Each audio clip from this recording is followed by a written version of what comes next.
بسم الله الرحمن الرحيم habeen wanaagsan daawadayaal ku soo dhawaada wararka caawa ee telefishinka HBN qodobada aan idinkugu haynana waxaa ka mid ah Iiraan oo mar kale Mareykanka uga digtay in lugaha ula soo galo colaadda kala dhaxaysa Israa'iil iyadoo la xaqiijiyay maraakiib dagaal iyo diyaaradaha fuliya duqeymaha istiraatiijiga in Mareykanka uu geeyay badweynta Hindiya xilli ay soo tarayso xiisadan colaadada ka aloosan gobolka Bariga Dhexe Iran waxay ku tilmaamtay wax aan aqli gal ahayn hindisaha wadamada reer Yurub ay soo gudbiyeen ee ku aadan in ay ka tanaasusho barnaamijkeeda nuclear-ka sidoo kale barnaamijka waxa ay kugu haynaa taliska ciidamada ilaalada kacaanka Iran ayaa goordhowta ku dhawaaqay in diyaarado fara badan oo ah diyaaradaha droonka ee ismiidaamiyaha ay ku weerareen Israa'iil iyagoo beegsaday dhammaanba goobihii bartilmaameedka u ahaa waxaana sii kordhaysa khasaaraha ka dhashay weeraradaasi iyadoo Israa'iil la qeylaan badan ay ka soo yeerayso oo la xiriirta in nidaamyada difaaca ay ka hortagi karin diyaaradaha iyo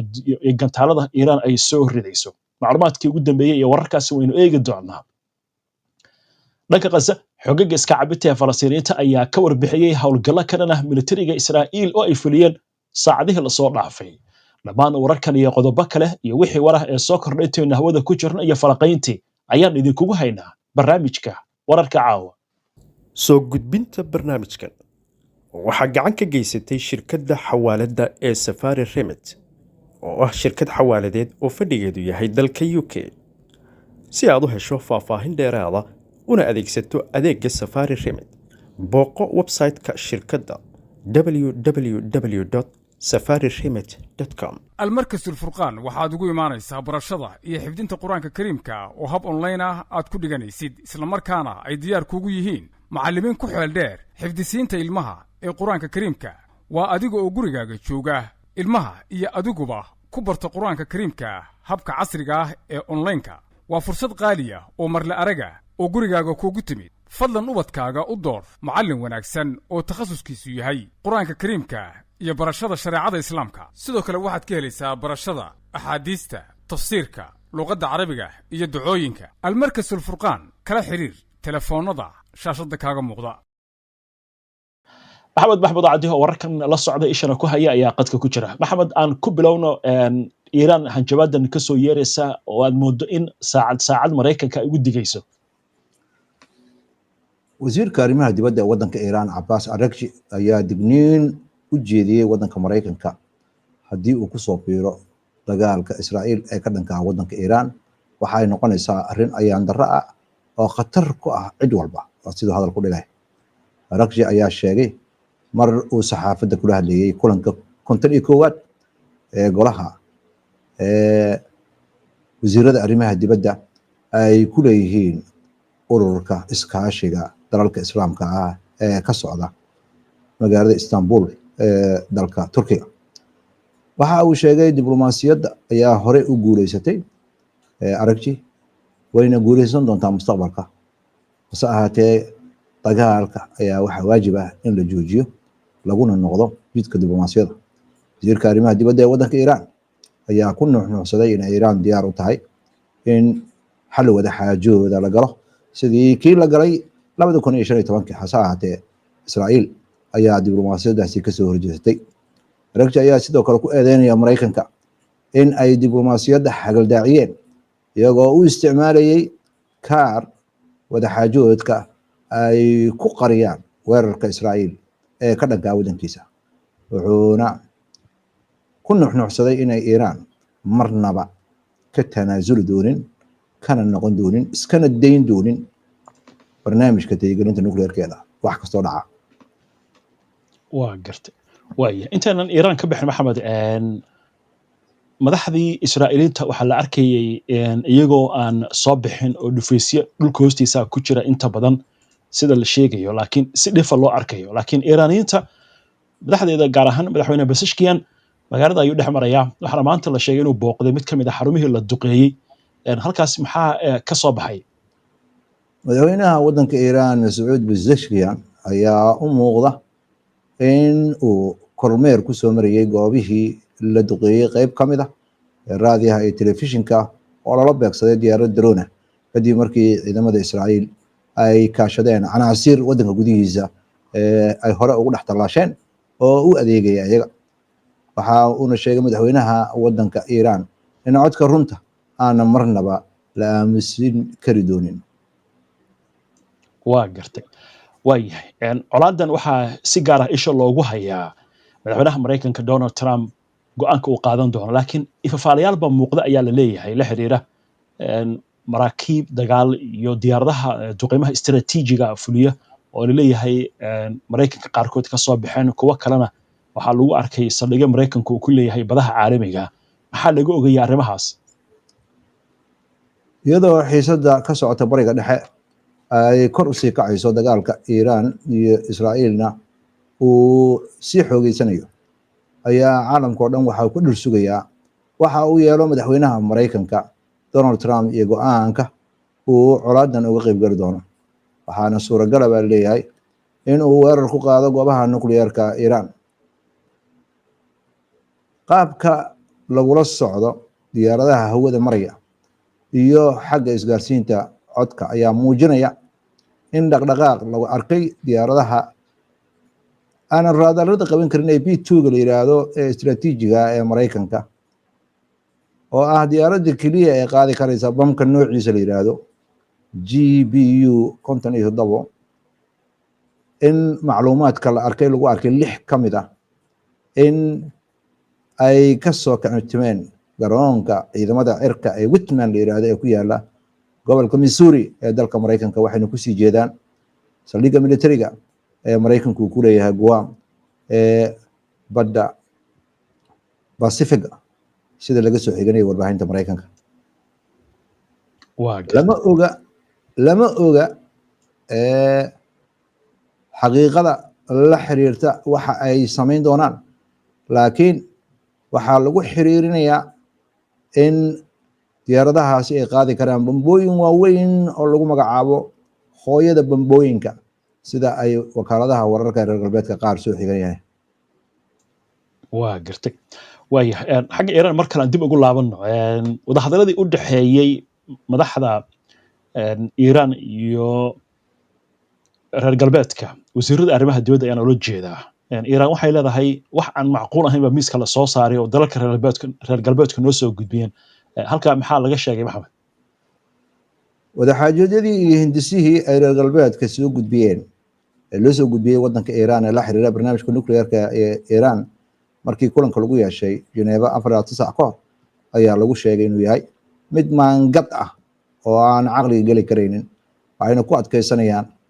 in la rabo in dhinacyada la isu soo dhaweeyo si heshiis loo gaaro, sida uu sheegay mas'uul sare oo ka tirsan xukuumadda Iiraan oo u sheegay warbaahinta reer galbeedka qaar ka mid ah. wax kastoo dhaca Iiraan ayaa dib u eegis ku sameynaysa hindisayaashan ay wadamada reer galbeedka soo jeediyeen. waxa ayna soo bandhigi doonaan jawaabtooda kulanka labaad, sida sarkaalku uu sheegayo. wuxuuna intaas ku daray marnaba Iiraan ma yeelayso in la joojiyo gabi ahaanba tayagelinta barnaamijka nukliyeerka. Iiraan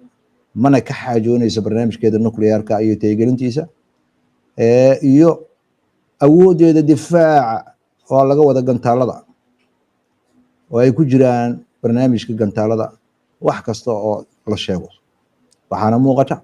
mowqifka inuu aad u kala fog yahay, Iiraanna in aynan marnaba tanaasul ka sameynaynin sidii hore u dhacday markii 5 kulan ugu horeeyay Mareykanka la lahayd.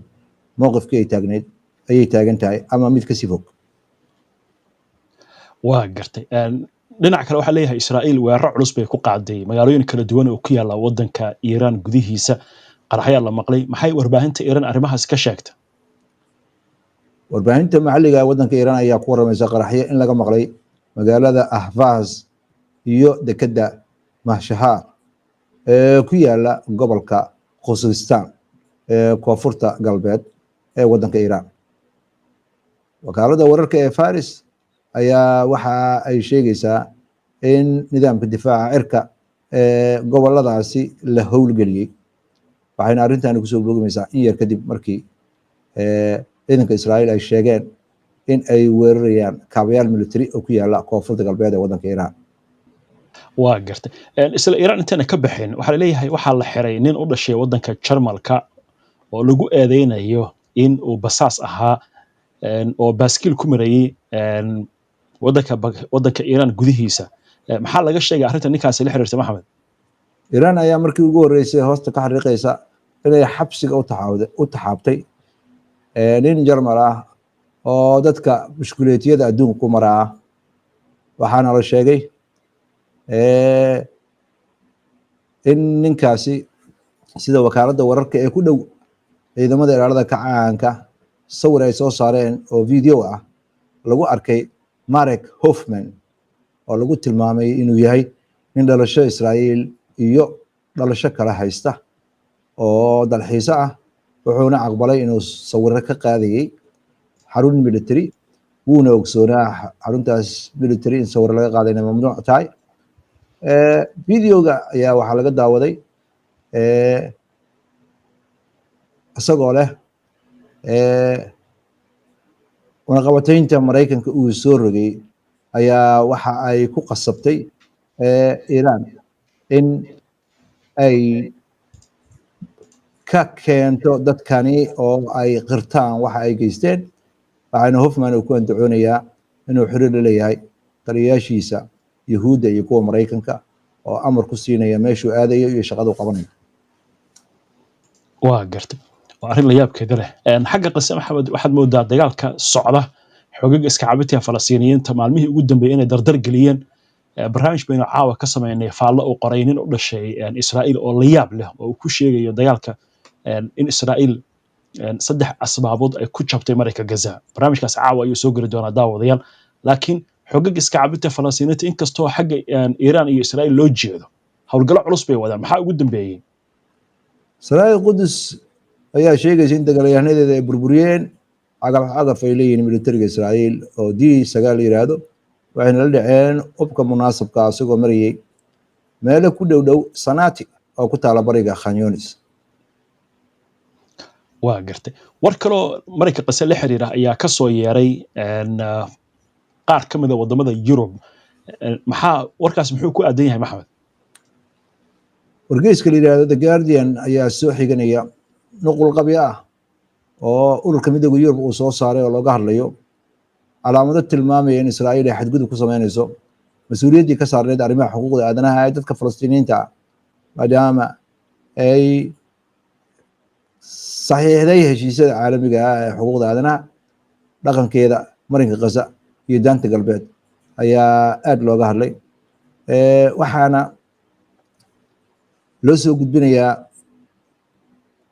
soo gudbinayaa macluumaadkaasi madaxa siyaasadda ee ururka midowga Yurub waxaana la filayaa in lagu soo bandhigo kulan ay wasiirada arrimaha dibadda leeyihiin khiyaaraadka u furan ururka midowga Yurub oo ah inay joojiyaan ganacsiga Israa'iil leeyihiin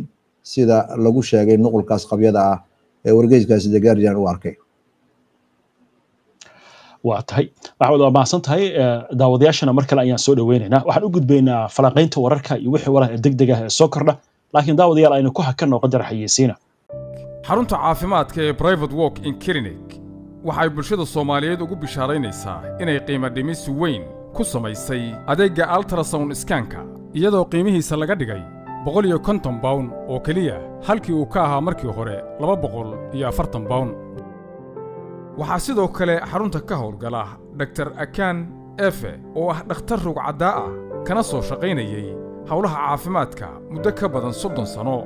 Dr. Akan Efe wuxuu xarunta ka howlgalaa maalinta Arbacada usbuuc kasta wixii faahfaahin ah oo intaa dheer kala xiriir lambarada emailka iyo baraha bulshada ee shaashada kaaga muuqda soo dhawaada mar kale daawadayaal weli waxaad la socotaan barnaamijkii wararka caawa hagaag Maxamed aan ku bilowno dhaqdhaqaaqyada dhanka militariga ee Mareykanka uu wado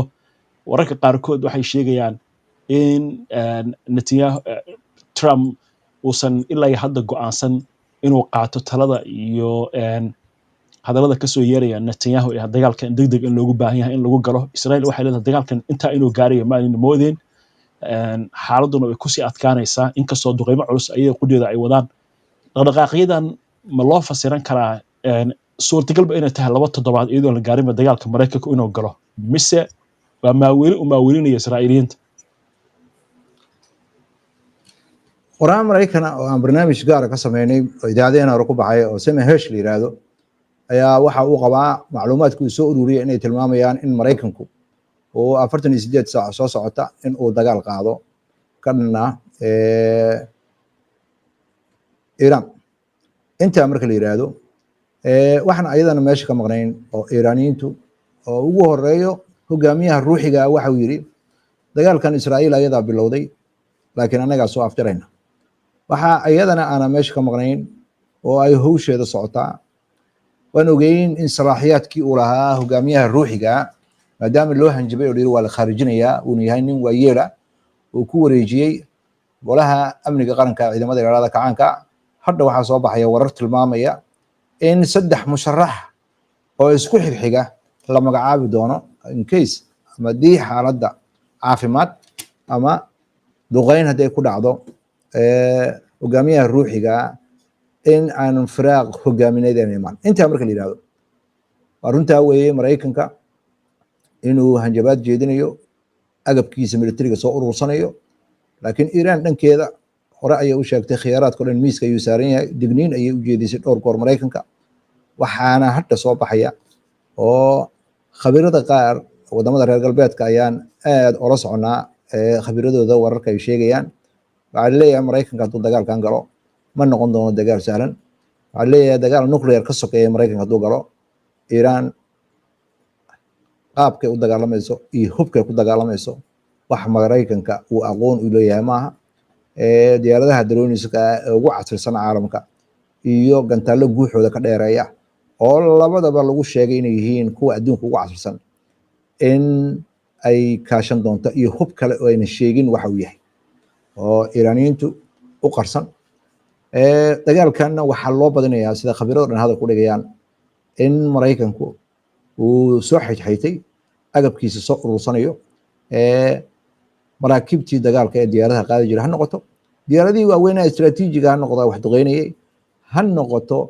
diyaar garow iyo in la keenay diyaarado badan oo kuwa diyaaradaha shidaalka siiya oo la sheegay ayagana in ay joogaan meelo kamid ah gobolka waxaasoo dhan waa abaabulka Maraykanka ka socda Iran dhankeeda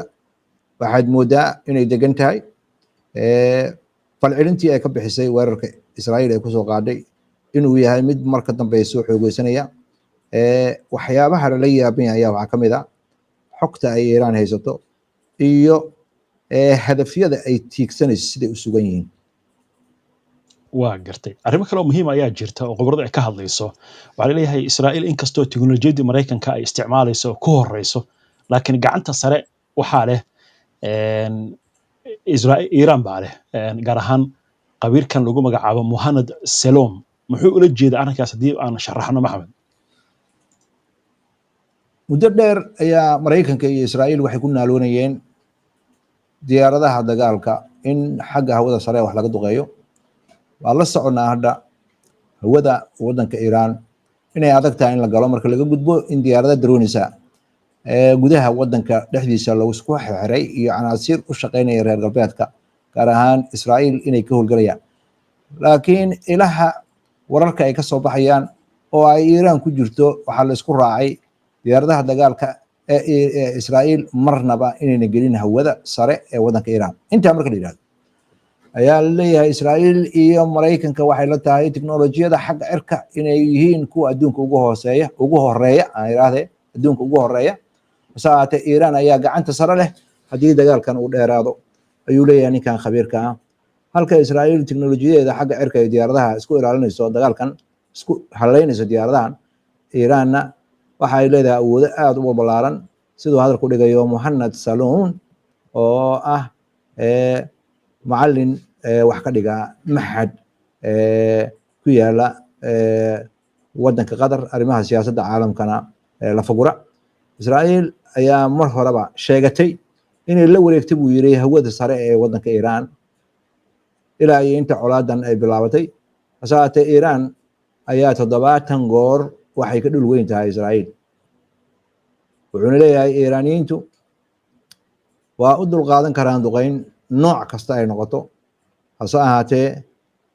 waxay leeyihiin hoob ayaga u gaara hoobkaasna waxa ay xanuun badan gaarsiinayaan Israa'iil awood uma laha ay u adkaysato dagaalkan muddo dheer waxayna u baahan yihiin go'aan degdeg ah in uu Maraykanka qaato si lagu gaaro guul istiraatiijiyadeed oo degdeg ah sida ugu dhaqsaha badan khabiirkan ayaa waxa uu leeyahay hadda waxaa lagu jiraa marxalad xasaasiya dagaalka labada dhinac dagaal buuxa kuma aysan dhawaaqin hase ahaatee marba marka dambeeya hubka ay isu kaashanayaan ayaa waxyeelo geysanaya gaar ahaan xanuun badan ayaa dhinaca Israa'iil ku socda wixii ka dambeeyey weerarkii ururka Xamaas ay ku qaadeen 7 Oktoobar 2023 Israa'iil waxa ay caddaysay in nidaamkeeda difaaca cirka oo ahaa mid adag oo wax difaaci karayay hadda laakiin waxaad moodaa in hadafyada soo weeraraya ay bateen taasna ay tahay xirfad ay Iiraaniyiintu isticmaalayaan in la daaliyo nidaamka difaaca cirka haddii dagaalkan uu dheeraado ayuu leeyahay ninkan khabiirka ah dan uguma jirto waddanka Iiraan Israa'iil keligeed dagaalkan muddo dheer ma sii wadi karto maxaa yeelay Israa'iil dadkeedii oo dhan ayaa waxay ku jiraan dhulka hoostiisa dhaqaalihii waddankana saameyn xoog leh ayaa dagaalkan ku yeeshay Iiraan dhankeeda waxa ay ku jirtaa xaalad degdeg ah ma aha xaaladan degdeg ah waxa soo 40kii sano la soo dhaafay ayay xaaladan degdeg ku jirtay wixii ka dambeeyay dagaalka Ciraaq iyo Iiraan u dhaxeeyay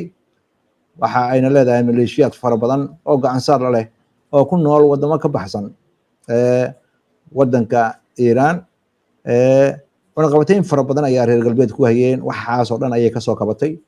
dhaqaalaheeda iyo tiknoolajiyadeeda waa ka duwan yihiin kan Maraykanka iyo Israa'iil sida khabiirkan halka u dhigayo si kastoo ay tahay waxaan arkaynaa waxa uu yiri laba dal oo qaabkooda ay u dagaalamayaan iyo xirfadooda ay kala duwan tahay oo dhunta isugu jira ayuu ku soo gabagabay hadalkiisa waaya dib aan ugu laabano qalabkan military ee Maraykanka uu ku soo daldalaya gobolka qabiir asna American ayaa ka hadlaya arrintan muxuu ka sheegay iyadoo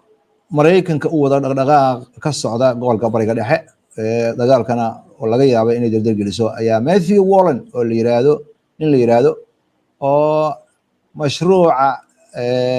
amniga ee Maraykanka madaxka ah ayaa waxa uu aaminsan yahay in colaadda Israa'iil iyo Iiraan u dhaxaysa ay ku xirnaan doonto go'aanka la qaato dhowrka maalmood ee soo socota ee dhanka Maraykanka laga qaato sida Wallen oo hadalku dhigayo Israa'iil awood buuxda uma laha inay burburiso barnaamijka nuclearka ee waddanka Iiraan hase ahaatee waxa ay ka codsatay waddanka Maraykanka inuu soo faragashto oo uu hawsha ay bilaabeen dhamaystiro gaar ahaan marka ay timaado madaxweynaha Maraykanka Donald Trump oo door bidaya in colaadan la soo afjaro ayaa hadda wuxuu ka baarandegayaa xalka waxa uu noqon karo ee lagu burburin karo barnaamijka nuclearka ee waddanka Iiraan hogaamiyaasha waddanka Iiraanna la rabo in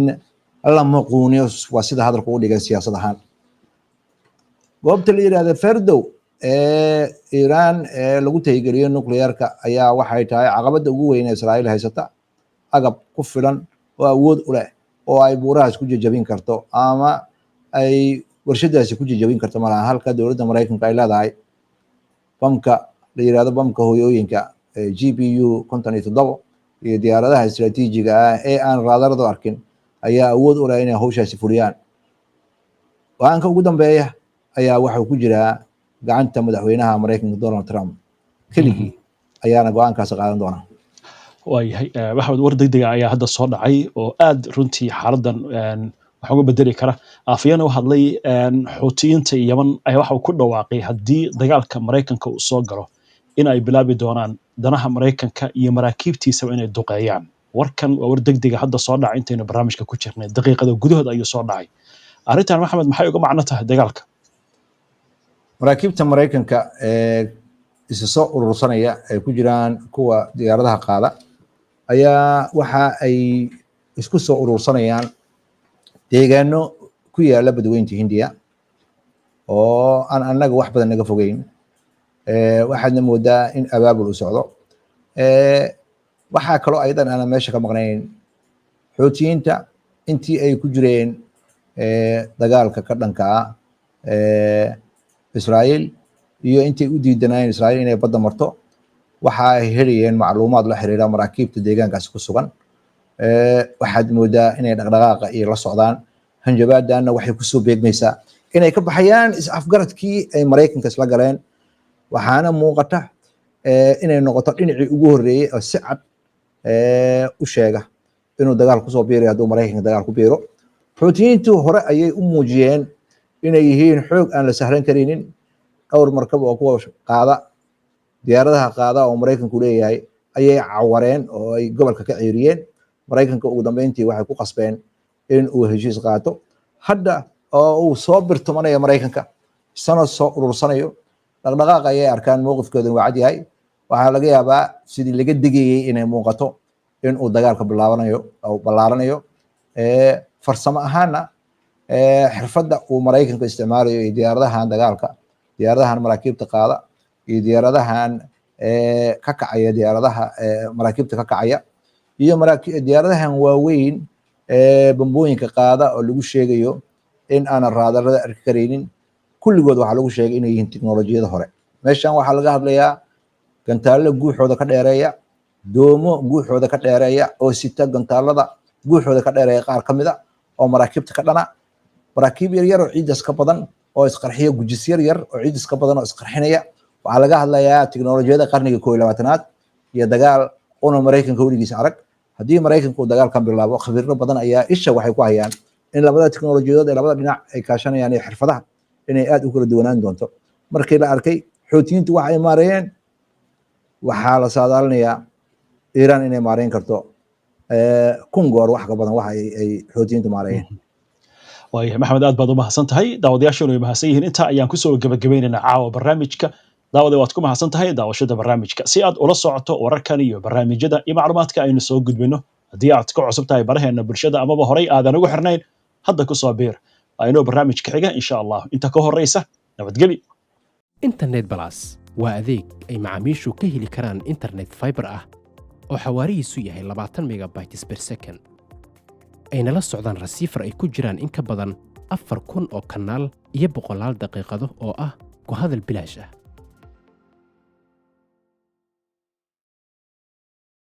ku soo dhowow shirkadda dhismaha casriga ah ee Golden Country Apartments daaxaadda waaftoo dibadaha maraysay hadda soo deg meeshii dalxiis ku ahaan lay qalbiguna ku degila daartaas ifayso dadku wada jeclaadeen mardocdaada ka carbuuno shirkadda dhismaha guryaha ee Golden Country Apartments waxa ay Nairobi kugu diyaarisay dhismo casri ah oo hadda shaqada lagu wado kaasoo ka kooban dhammaan adeegyada xaafad casri ah looga baahnaa lacagta 24 bilood ayaad ku bixin kartaa haddii aad doonto waa 2 qol 3 qol iyo 4 qol iyo qolka shaqaalaha waxaana uu ku yaalaa xaafadda South Sea wadada Mohoho Avenue kala xiriir ciwaanada iyo adreeska kale ee shaashada kaaga muuqda